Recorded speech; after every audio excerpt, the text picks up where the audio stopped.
Welcome to Zen and the Art of Real Estate Investing. What if you could learn from experienced real estate investors, find out what got them to where they are now, get insight into their daily habits, and take these insights to inspire your own growth? Each week, Jonathan Green shares an in-depth look at the mindful approach to real estate investing. Jonathan is a lifelong real estate investor, advisor, and coach, as well as the founder and team leader of Streamlined Properties. Whether you're looking to start from scratch, get to the next level, or just for a straightforward and honest approach to real estate investing, Jonathan seeks to provide a free mentorship program you can take with you anywhere. Now, here's Jonathan. Thanks for showing up for another episode of Zen and the Art of Real Estate Investing. And this is a good one. And you know I love a journey, but this one is very, very interesting. My guest is Michael Albaum. We're going to talk about how he became a professional remote real estate investor and how you can too. And he did it by playing around with a lot of different assets to get there. Let's go. This is episode 218 of Zen and the Art of Real Estate Investing with my guest, Michael Albaum. Michael is a professional remote real estate investor with over 12 years of experience, Airbnb Superhost, and the founder of myFI, which stands for Financial Independence. If you didn't know, Michael, welcome to the show. Thanks so much, Jonathan. Super excited to be here and chat with you today, man. Yeah, I'm excited because we just had like the best pre-call ever. So it's always nice to get in here and talk to people who are also a podcaster as well. What's your podcast called, just for my audience as well? Yeah, it's called The Remote Investor. And so we specialize and focus on doing this whole real estate investing thing, but from afar. Yeah. Did your focus become remote because you live in Northern California and it's just like cost inefficient? Yeah, yes, exactly. But it's funny, like I kind of fell into the whole remote thing, and we'll get into that a little bit later, but It wasn't something that I was doing intentionally. It was just this light bulb aha moment of like, oh, I could just go somewhere else and do the exact same thing and save a ton of money. Yeah, and I think a lot of people are going to need to look at that now just because housing prices are up, but housing to invest in other areas is still accessible for those people with the same amount of money. So I think it's going to be interesting. Are you seeing that as part of your journey and also people that you talk to in your coaching? Very much so. Very much so. People are kind of getting fed up with the cost of housing, and especially the coastal markets. And so like, okay, I got to put my money to work for me. I'm not going to be able to afford to buy a house. So what can I do to get ahead? Okay, let me go invest out of state, which just was never on folks' radar previously. Yeah. And I really love it as an idea, especially if you look where you are in most parts of California. I mean, what you can rent a really swank price, and what you would get for that on a mortgage is like a disaster. So, right. That makes sense. If you're in the Midwest, you could probably do both, because the prices are accessible, which is nice. But let's go back. When you were growing up, were you interested in real estate at all? It's funny. My dad had some property from his dad from back in the day. So I was kind of very lightly exposed to it, but it was never something I understood. I was exposed much more to insurance. He was an insurance broker his whole career. So that was kind of my bread and butter, what I grew up with talking about at the dinner table, and made me realize I never want to get involved in the industry. And yet, of course, here I find myself because we all become our parents. Yeah. And so I knew a little bit about it, but it wasn't until I read Rich Dad Poor Dad, I'm sure like so many of your listeners, that I had this light bulb like, oh my gosh, this is pretty cool. So it wasn't something that really was part of my upbringing. What was the biggest part of the book? Of course, we've all read it, that resonated with you, though, as someone who's like, wait, okay, maybe this is going to work. For me, it was just like the number aspect, the physical mathematics behind what made owning rental real estate a good investment. Yeah. It's simple arbitrage, like, oh, bring in more than you're spending, and you keep the difference. And that's something that's going to pay you day in and day out, regardless of how hard you've worked that year. Because I started buying about the same time that I got hired for my first like career full-time job. And I was like, oh, well, this is way better than my job. Yeah. Like, I don't have a manager to deal with that's like chewing me out for not hitting a goal or something.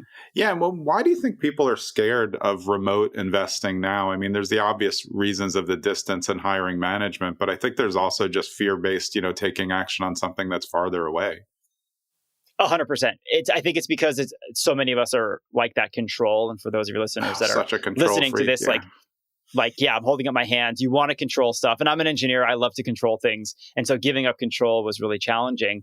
But at the same time, I had this realization of if I'm able to give up control, I can scale and do this so many more times over, as opposed to needing to be the hands-on, swinging the hammer, driving by, checking up on the tenants, screening the tenants, doing all of the things involved with owning rental real estate. If I could hire that out, it just freed me up to do so many more things. I think the engineer personality really works well for remote. It also works well for multifamily self-storage because you can really vet the numbers. You can also learn, so you're doing the correct due diligence. But the engineer type is, like, as you were saying, you don't want to swing the hammer. I don't want to swing the hammer. So you're much more likely to find an expert who can help you with the due diligence, but you can comb through the spreadsheet and really know, actually, right, like you're saying, I'm going to make more than I'm spending. So we're already at a plus. Now let's see how much more I can make it. Is that part of it? Very much so. Very much so. And setting up the systems and really getting into the nitty gritty of the numbers. And that for me was this huge unlock of like, oh, this isn't that scary. And I think I got so lost in like the numbers piece, but in a good way, that I like all the other stuff kind of fell into the background. And I said, oh, well, the numbers make sense. Let me just go figure out how to do this thing. And kind of was the driving force forward for me. Yeah. So you had an interesting journey of buying because you started with single families, then you got some multi, and then you got, 6 or 8. So let's talk about that a little. What was the first property that you bought on your own? And then how did you progress from there? Yeah, so it was in a market down in Southern California that I was familiar with. I grew up going on weekend vacations down there, and it happened to be like 7 or 8 hours away from where I was living up in the Bay Area. And so we had a property manager and an agent down there because of the properties that my dad had. And so I said, let's start there because I don't know anybody else. And so it was way more expensive than I was anticipating, than my spreadsheet would allow for, right? And I said, okay, well, the choice is don't invest or bite the bullet and spend more than I was comfortable with. But what my dad helped me realize is like, look, you take a step back and look at the 30,000 foot level. Don't look at the dollar amount that you're signing your name to as far as the debt is concerned. Look at what your monthly exposure is. And can you stomach that? And I was like, oh yeah, well, the delta between what I wanted to spend and what I actually needed to spend to get a deal was like $600. Yeah. And I'm like, well, I have a good full-time job. I earn good money. I'm spending way less than I make because I live with 5 roommates doing the whole post-college thing. And I was like, oh, if I don't get a tenant in place for 6 months, it's not a big deal. I'll be able to float this. So I said, okay, let's do it. So that was kind of my first intro of like, oh, let me evaluate things on a kind of numerical basis and make my decision that way, as opposed to letting my emotions get me all riled up because I'm signing my name to this huge mortgage. Yeah. So I said, okay, first one done. That made sense. Let me go do this once a year for 10 years. And then I'll have 10 properties. And that sounded like a good number. Yeah. Well, sorry, let me cut you off just for one sec, because I think you brought up a really important point. Something that I talk about a lot is you chose a market where you had a competitive advantage because you'd been there and you had contacts there and you had management there. And so paying more into that market can be so much smarter than paying less into a market where you're creating contacts that you made on the internet and maybe aren't as reliable, which makes it much harder to gain the confidence to pull the trigger. Did you feel just a little bit more comfortable knowing like, I actually know where that is? 100%. 100%. And, it's funny, like I just kind of had this light bulb moment for myself by you saying that. It's never something I had really thought about of how would my journey have been so different if I had started remote or in a market that was totally brand new for me. And it's something that I talk to a lot of people about in the context of them getting comfortable with the market, in that if you go, people always ask me like, well, Michael, I can't get my head around remote investing. Like, how do I guess I just can't do this then. And I said, well, let's think about this. If you go to a market that you're interested in investing in and you're there for the weekend, you're going to go do a market tour and you have a really crummy breakfast. The wait staff is super rude to you. And then you go out to your rental car that was parked in a meter and you got a ticket because the meter ran out. You're going to show up to those property tours already kind of pissed off. You're like, man, this market kind of sucks, even though it might be an amazing rental market. Yeah. And so you're bringing your own personal biases and experiences with you. And so to your point, exactly, I did that without even kind of knowing that. And so it was a much easier entry point for me to get involved in. Absolutely. Yeah, because I always tell people the easiest way is to just first make a list of every place that you've ever lived or stayed a fair amount of time in. And then you make a second list of where all your closest friends and family, and those are different competitive advantages. So at least you have a little bit more to it. one other thing you said that I think was important, which goes back to what we were saying about what people may be looking at now, is you're living in a place with 5 other roommates and you're making a big investment. That's what I see happening in 2025. Like, hey, I'm choosing to rent. I've got a bunch of roommates. It's fun. We're not that old, but I'm going to go out and knock out an income producing property. Yes. And I did that for like 8 years. And it's just because like I looked at the dollars I would have to spend on a down payment. And this was before I was aware that I could do like 3% down or 10% down. I was like, 20% down is what you need. And so looking at that in the Bay Area, I was like, wait a minute, I'm going to spend a bunch of money on this thing that's then not going to pay me. Because I got this first one done and I was hooked. I'm like, wait a minute, why would I spend money on this on a place that's not going to pay me? So it just said, it made way more sense for me to go invest in areas where I didn't live. And my goal was always to buy enough investment properties and have enough cash flow that would eventually pay for my mortgage for whatever my primary residence was. Right. And that's what I ultimately did after 8 years of buying investment properties before I ever bought a primary for myself. So how did you start scaling up? Because I know you went from single and then you got bigger and then slightly bigger as you went along. Yeah. So I was working in a job that was taking me all over the Western US. And so I was whatever market I happened to be in, because now I was a big, bad real estate investor. I'd always, go on Zillow and look at the rental and the sale filters and just see what things cost. Yeah. And I was like, holy crap. You mean I could buy a triplex for what I paid for my first single family? And like the cost is 1-to-1, but the rental income was like 2x. I'm like, this is insane. Yeah. So I said, I don't care where the thing is. I care about the numbers. And so wherever I happened to be for work, I started buying these rental properties and I was living well below my means. I had roommates. I mean, Jonathan, I think I lived with roommates 6 months into being a married person. My wife and I, we had roommates. And so it was a means to an end. Yeah.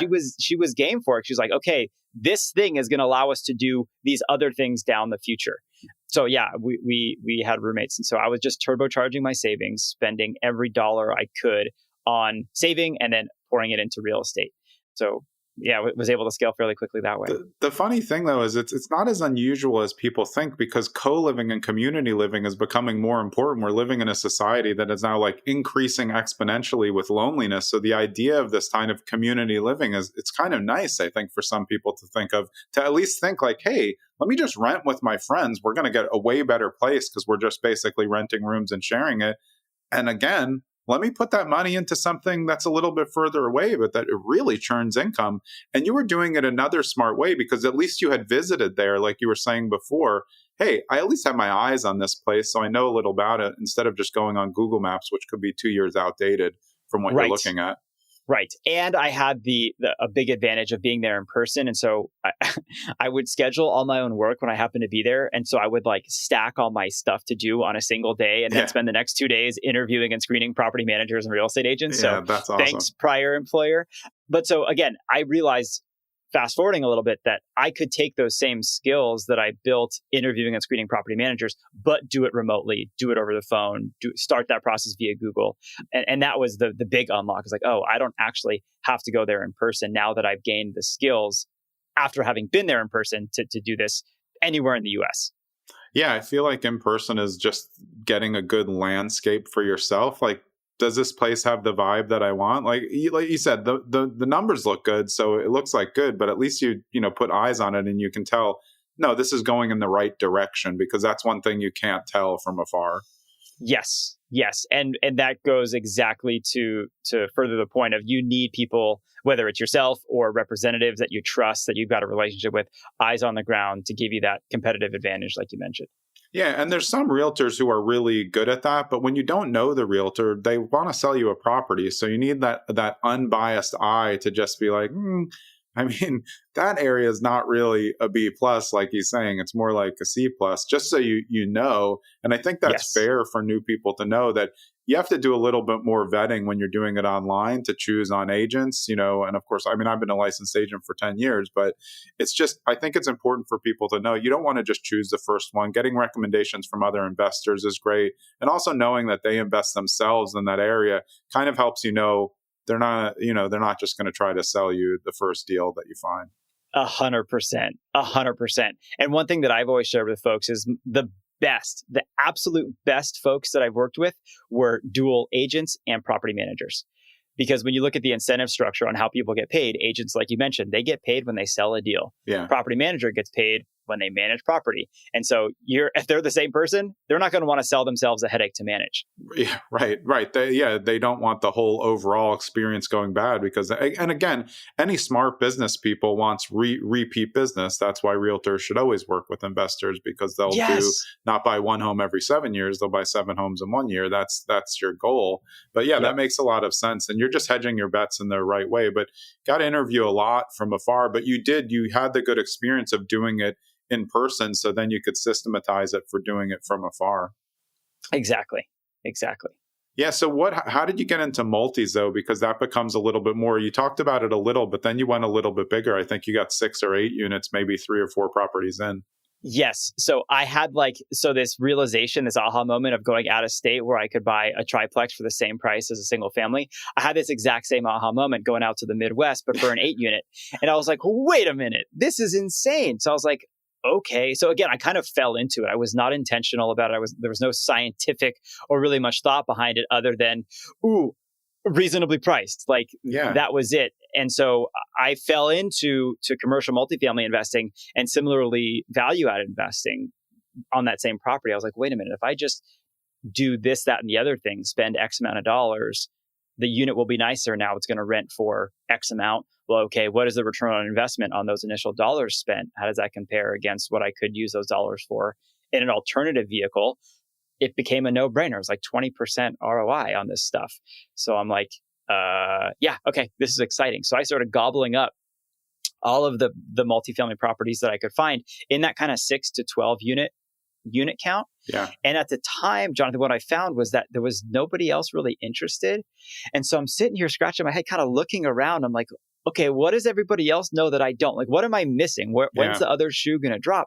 And it was just at the time, people weren't interested in these they were too big for mom and pop investors and too small for the real institutional or big players. And they were beat up. They were value add. And so nobody wanted them. And so I was buying them for cash, turning around, refinancing 75% of my cash out, using those dollars to rehab the property, and then refinancing again at the higher valuation. Yeah. And so I was just like I just kept waiting for something bad to happen. And a couple of bad things did happen, but it wasn't because of the asset class. It was just a unique time in these particular markets I was operating in that there was no competition. Were these all vacant, full value add on the whole thing, or were you keeping some tenants running and then renovating units as they came up? Oh, it's funny. Yes, I did it both ways. And what I should have done is gotten the units fully vacant from day one, because that's a much easier way to go about it. You can do the reno much quicker with the noise and not hearing people complain, but you'd have no income coming in. So that's a trade-off.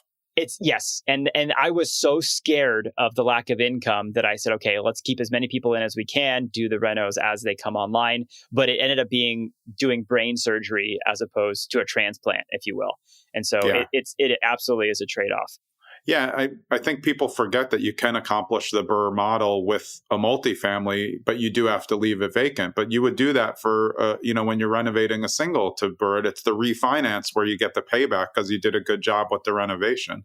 Yes, exactly. And so, again, it was one of those things. I was not scientific about it. I just kind of pieced it together for myself. And I fell into it. And I was like, this worked out okay. This worked out okay.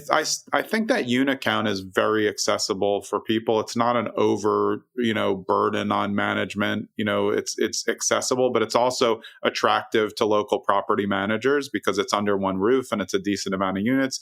But as you said, there's a lot of people who are just looking for an under because it's residential. They're going to get a residential loan on that. And then for the bigger players in commercial, it's too small for them. They don't really the management doesn't work for them that way. So it is a nice hit spot still now today, that kind of 5 to 12-ish range of units that I think is still available and is always owned by mom and pop who are looking to get out of it for something fair. Yes, absolutely. And I think the point gets illustrated and driven home for folks so much more when you start talking about, okay, cap rates and how commercial multifamily is valued. And they're like, well, I don't understand. I'm like, okay, imagine this. You take $25 incremental rent increases, apply that across 5 units. That's $125 a month times 12 at a 7% cap rate. You just added $50,000 of value. Like, wait a minute, what? And that's when it starts to sink in for people, is you make little changes that have massive impact because of how cap rates operate. I mean, that's how people end up going to the larger scale apartments. I've had so many guests who said, I was running the numbers and then I realized that 25 jump in rent. What if I had 75 units? Really hot. So, I mean, is that something that's now on your horizon? What's your highest unit count that you've ever bought? So, well, I bought it. It was an 8 unit. It was 4 units residential and 4 units commercial. Oh, my favorite. And I took on a development. Mixed use. I just love it. Yeah, it's a super interesting asset class. So I took on this redevelopment project rather, and now that's 15 units residential and 2 units commercial. Oh, wow. Interesting. So I added 11 and kind of subtracted 2 commercial and added 11 residential. In relation to the area, where was it? Is this type like a Main Street type renovation? Or that's what it sounds like. Because that's where the best mixed use is, in that Main Street. And Main Street can now be completely revitalized by the addition of these opportunities. Yes. And so it was qualified and designated as an opportunity zone. And there was all kind of city funding and incentive and grants to do this type of work. Otherwise, I mean, I had no business doing it to begin with, but I would have really no business doing it if there wasn't free money involved. Yeah. Yeah. I mean, that is the good thing about redevelopment. It also does add something, because then if you bring something back to that community and then more people do, it's going to push up your value if you're even the first person in. Yes. And so you were mentioning like being in a market and seeing if it's going in the right direction. You could literally see the transition happening in this town on this street, because all the streets are super straight going downtown. And you're like, oh, this is literally the path of progress. I'm witnessing it on a daily basis. And you're right. Like that kind of stuff is challenging to do remote. It's possible to do remote, but it's much more challenging. Yeah. Yeah. Well, as you said, you touch the place, figure it out, make the contacts, maybe swing back. It just depends how big a lift you want. Yep. But as you said, you can do management without being the person lifting the tools or all of the things. You just have to kind of figure out the right system to make it work. Yes. Yes, exactly. Yeah. Hey, it's Jonathan. I hope you're enjoying this episode with myself and Michael Albaum. And if you want to get a little more of what he's talking about, you can go to his site, myfiacademy.com. There you can learn how to invest in real estate in 30 days or less by building a foundation for your investment strategy with accessible, on-demand learning. And I can tell you, and you should be able to tell from the half of the conversation that you've heard so far, this guy is just the real deal. He really cares. We had a great conversation. We're definitely going to remain friends. Let's get back to the show. Let's talk financial independence, because I know your company is called myFI, but financial independence kind of gets looped in with the FIRE movement too much, in my opinion, because there's a difference between retiring early and being on time freedom, which is what we're really chasing, which resonates more to me. Financial independence is different than financial freedom to me. Freedom can be different for anyone. Independence already indicates that it could be different for everyone. So what does it mean to you? Yeah, and it's exactly that. It's the independence of time and money. We're disconnecting those two. And so it's, you don't need to work a job to earn an income. And the income that you are earning, whether it's from real estate investing, stock investing, wherever it's coming from, you don't have to show up and do the thing every day. And you get to decide how and where and with whom you'd like to spend your time. Yeah. But how important is it to get to your financial independence, to grease the wheels of that W-2 as long as possible, get the runway, and then get like way more runway so you'll never have to worry about it? Yes. Hypercritical can't be overstated enough. I think there are so many people out there pushing this, quit your job, retire tomorrow. And I'm like, 22. At 22. And I'm like, oh my God, like that's the worst thing you could do. Okay, so I'll just share a story with you. So in 2019 is when I left my corporate job the first time. And my dad had passed away a little bit prior to that. And I told work, I said, look, I just need 6 months to go reset, do a mental reset. You don't have to pay me. I'm taking unpaid leave of absence, mental health type stuff. And they're like, I'm sorry, we can't hold your job for you. And I said, then I don't need this job. And I said, I'm out. So my wife and I went and traveled the world for a while and had an amazing, amazing time. And we were earning dollars. She still had a remote job, but we were earning dollars from my portfolio in dollars USD and spending in pesos or colones or whatever we happen to be. And so there was this currency arbitrage that was happening. And so by all effects, we were financially independent at that point in time. We came back to the States, and now our living expenses increased significantly. I ended up doing some consulting and ultimately went back to work.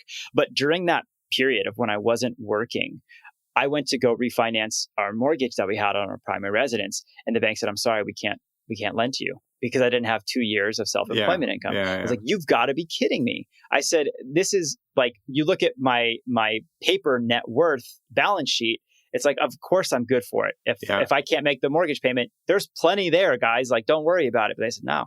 So when you talk about quitting your job, like, yes, there are massive implications when it comes to getting access to the best loans, getting access to easy financing, getting access to doing all of the things you're trying to do to put you on the path towards financial independence becomes much more challenging without a W-2.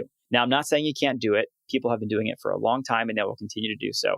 But in terms of path of least resistance, keep the W-2 and use that to its fullest. Yeah. And I mean, hopefully you work at a job that you enjoy so that when you leave, it's a win-win. And what you did is so important because you did choose to go back, and then you probably chose to leave again. But people always ask me like, oh, what are you going to do if, this part doesn't work out? I'll just go back to being a lawyer. I don't want to, but I can. I can go back to my other careers. I have other careers that I could go back to. So no matter what you've done, you can go back. You may not be able to go back to the one company, but most of the time, if you're a good employee, you probably can, because most employees are terrible. Yes. And I mean, that's kind of exactly what happened to me, in that I had this development project that I was mentioning. I ended up having 2 fires in the building a week apart. Oh, God. Yeah, like insanity. And part of the worst part about this is that I'm a professional fire protection engineer.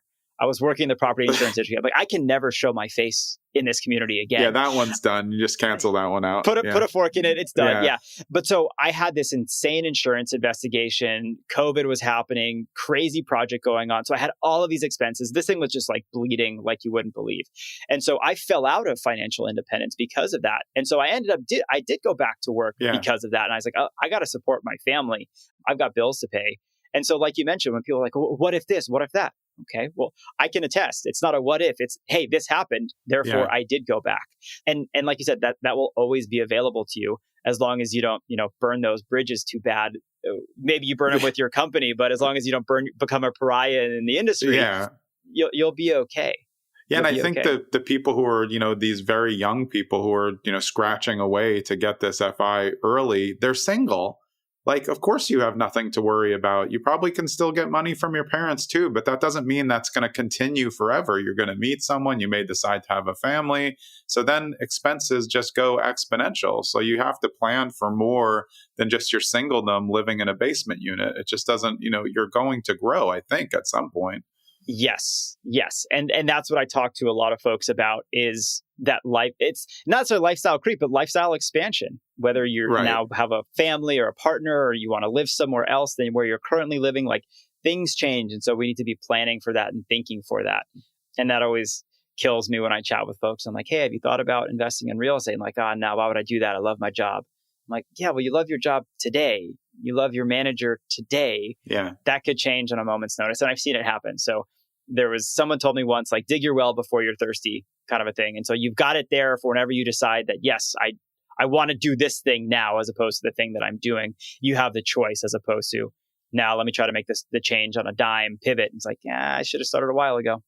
Yeah. I mean, I think people are adverse to the first idea of it just because everything is so extreme now. So if you go on and you see the gurus, they're like, oh, you can retire at 21 from your first job. It's one way or the other, or you're going to lose all your money investing in real estate. It's like, what? Let's just go back to the way things used to work. Exactly like you're saying. There is an easy way to do both. You just have to go slowly, make sure that your finances in order, see what's out there, and start to learn. And I think people are too much looking for the quick fix, which leads them to bad decisions and buying guru courses and things out there where people aren't there to help you. They're just promising you something.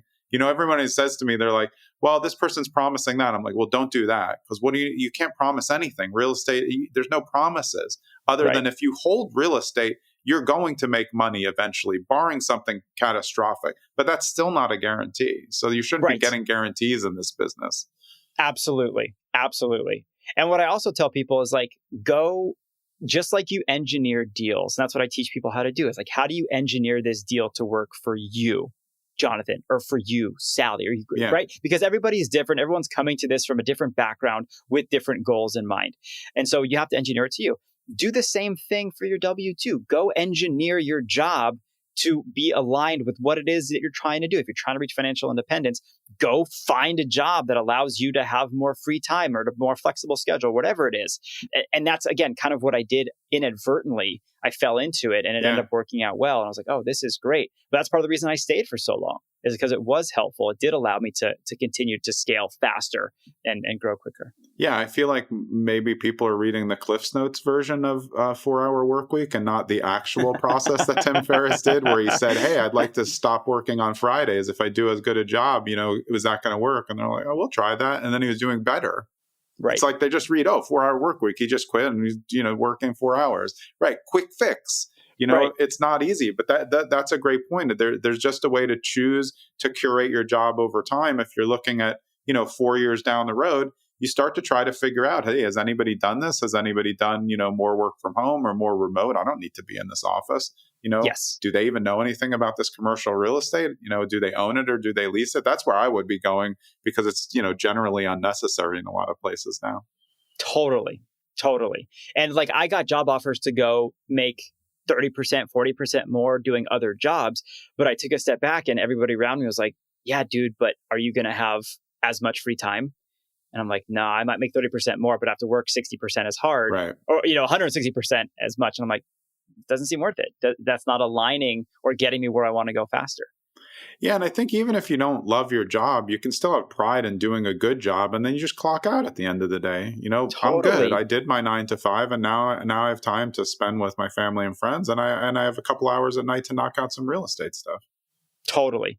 And I think that last part of your sentence is where the rubber meets the road, like a couple hours to go knock out some real estate stuff. Yeah. I think so many people aren't willing to put in the time to go do it because it's hard or because it takes time. It's not a quick fix.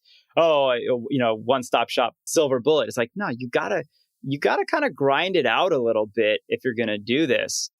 And again, I think that there's resentment in that from a lot of people that, real estate's passive. It's quick. It's easy. It's like, it can be all of those things, but it doesn't start out that way. Yeah. I mean, people can listen to this episode that we're recording now and they can get a lot of great information, but this isn't going to be the only thing that takes you to doing a deal tomorrow if you have never done anything. It's piecing all of the things together, the stuff that you learn on podcasts, reading books, going to meetups, and making sure you're talking to real life people who've done it. Because I've found, I don't know about you, but when you first started meeting other investors, but I've found that the investors who are always waiting, and then they take action, it's because they finally became friends with other investors who are already taking action. They're like, Bob's just like me. He has, 13 units. I can do this. It's much easier to see that way. Absolutely. And I think that's one of the biggest unlocks that I had in my life too, because I fell into this syndrome of, and maybe you can relate, of one more podcast, one more book, one more piece of education. I'll really know everything then. Yeah. Exactly. Then I'll have all the answers and then I'll have the confidence to go do this next thing. And so that hit me a little bit. And it wasn't until I got connected with now who's become a good buddy of mine, who was a lot further along in his investing career, a New Jersey guy, actually. Yeah. Awesome. And he's like, nah, like this is how you do it. And like, it's going to be okay.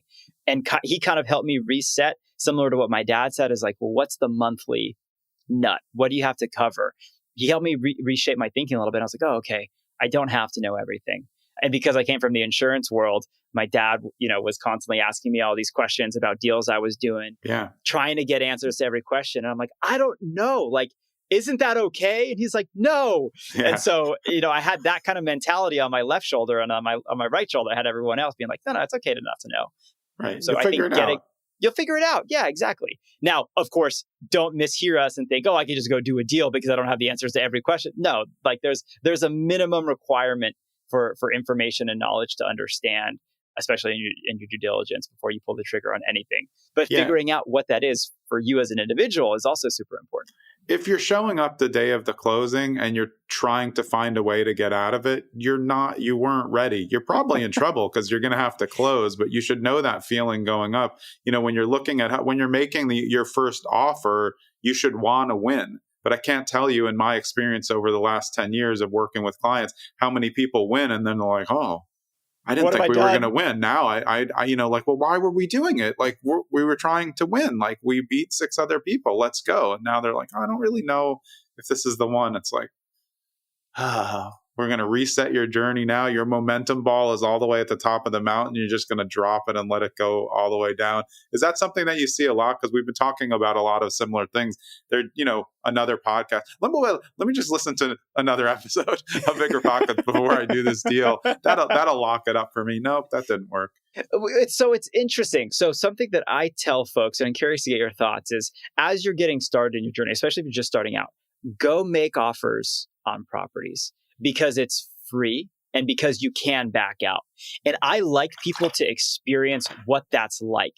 And so getting an offer accepted and then finding something in diligence says no, or getting their offers rejected, right? And kind of intentionally, just so you get your at-bats in. Because for me, what I found is that there were so many new experiences and so many things to keep track of that every single thing I did was brand new. And I was like, I kind of had to get used to that. It was a little bit of a shock to the system. So if we can ease people into it, it's like, go make an offer, knowing that you're going to get rejected. See what happens, see what that feels like. The next time you go make an offer, it becomes easier. Yeah. Yeah, I think that's really good advice. And, from a client level, there's one subset who's just like, I just want to make 10 low balls a week. I won't do that because it's just not a good use of my time. And it's not genuine. Like you're saying, these are genuine. If someone said, I really want to offer, but I know it's going to go way higher, but can we just put it in? For me, that's great because I want them to get the experience, like you said, of losing. Like, ooh, that stung a little. And then I can tell them, hey, now we can see what it went for. You were 120,000 below. So you really were not even close. So now let's incorporate that for the next one. And definitely on inspections. I mean, no one should feel bad about going to inspections and then thinking like, hey, this is more than I bargained for. That's part of the process. And you don't know if you haven't walked enough houses, what kind of horror shows are going to come up on the inspection report. But, for agents, part of our job is to make sure that they're aware of what's coming because you're getting a 60 to 100 page report for something that looks in good shape no matter what. So you're going to crap your pants. So let's just relax in advance. Like everything is a problem. Just because one breaker's double tap doesn't mean that you need to get out of the deal. But that is brand new investor. You're just like having a conniption over everything. Oh my God, I can't believe there's one leak under the sink. You're like, wow, you have a long way to go. Right. Well, it's funny because like if I get an inspection report that's totally clean, I'm like, the inspector didn't do their job. Sketchy. Super sketchy. Like just like you mentioned, I want pages upon pages of stuff, and then we can triage what's important, what's hypercritical, and what can we worry about later. And to your point, exactly, newer investors have no idea, and how could they? Right? It's a brand new thing for them, and so I love that you're prefacing it with, hey, they're going to find stuff. Oh, yeah. And we're going to figure out how to respond after the fact. Yeah. Especially in hot markets. I live in one of the hottest markets, around, and you're not getting anything anyway. So you really need to say like, look, we're only looking for major items. And realistically, for investors who are in there now, that's really what you want to do because if you don't like the door handles, just change them. Stop trying to come up with things that don't matter. It's just going to delay the deal. And then you also have more credibility when you are talking about a major item. Like you do a sewer scope and you find out the sewers, Orangeburg, it's clay, it's going to all break. That's very fair. If they don't want to comp it, great. Well, I'm going to get out of the deal. And I've learned, you don't know my background, but I had a little easier. My dad dragged me to properties from like 1 year old on. So I had walked hundreds and hundreds of properties. Okay. So I knew a lot more, and I have no attachment to houses. So like when I'm in a deal, my last 4 deals have all failed because the sellers try to play games, and I'm just like, yeah, you can go screw yourself. I'm good. Like I don't have time for this. And that's what I think. Hopefully, someday buyers will have a little bit more power. But in some parts of the United States, you do have more power when there's more inventory. Yes. Yeah, absolutely. Absolutely. And you mentioned it too, Johnny, but I just want to come back to it for a second is like, if you don't like the door handles, don't scuttle the deal. Don't walk away from the deal, right? Yeah. There's probably something else going on Yeah, that exactly. you need to dig a little bit deeper internally, right? As an investor, as a buyer, be like, okay, well, I'm going to blow this deal up because I don't like the door handle. No, and that's, I think, something that people struggle with, especially if they have owned their own primary residences. Well, this is the process I went through for that. Yeah. We're going to apply the same biases and processes for the investment property. It's like, no, this is totally different. Yes, they both have roofs. Yes, they both have doors and furnaces, but how we approach and think about one is going to be totally different than the other. Right. What's your buy price and what's your expected value after you do what you said you were going to do? So do you really care about that one thing under the stairs? You already said you were going to play around with that area. So, I mean, but you made a really good point. It does come with experience. And I think that because of technology, people aren't getting the amount of reps that they need to really be comfortable inside houses. And it's a little bit harder now with the regulations, having to sign a one-off agreement just to go see something, but you can go to open houses. You can go to open houses. Dumps are available for open houses. Investor properties do open houses, not all the time and not as much as, regular homes. And it is a little harder to see large scale apartments, but there's plenty of ways to get inside houses where you can do it. I mean, if you live in a house, even if it's a rental, look in the basement. I mean, look at all the stuff that you don't know what it is, take a picture of it. And when you go to your real estate investor event, ask your friend who's an investor, what the hell is this thing? And they'll tell you, oh, that's a plumbing cap. And you're like, oh. Start to learn stuff, right? You can do it every day. Yes, 1,000 times. Yes, I wholeheartedly agree. And that's, I think, where people can really benefit from having lived in property, right? At some point in their lives. Yeah. Like try to rationalize that for yourself when you go to buy it as an investment. It's like, oh, it's the same thing. The nuts and bolts are the same thing. And so I love that tidbit of go learn what this is and go ask what it costs to replace. That's the other thing. It's like, oh, so if you see that down the road, you'll know, okay, that's an issue and that's an expensive one. Or, hey, that's a 50-cent part that I can get down at the hardware store and do it myself. That's a great point because I think one thing that newer investors do is, especially people who are trying to wholesale, they're not clocking and memorizing the costs. So that means their ARV is always going to be wrong because their repair costs are wrong. They're looking at the ARV in a best case scenario and they're looking at their repair costs thinking, well, a furnace is $5,000 when it's $8,800. That's a big deal. And those are the people who drop a flip in the middle, because they weren't ready and they weren't paying attention. Like you said, every time somebody tells you how much it costs, write it down somewhere and just keep a running book because you'll know so much more than everybody else in the game if you just keep a tally of that. Yes, 100%. And there's no faster way for all the newer investors out there listening who are trying to wholesale. Like there is no faster way to lose a deal or lose an investor by totally missing on your ARV, by telling somebody it's one thing. And it's like, dude, you have no idea what you're talking about. Yeah. Like, I'm out.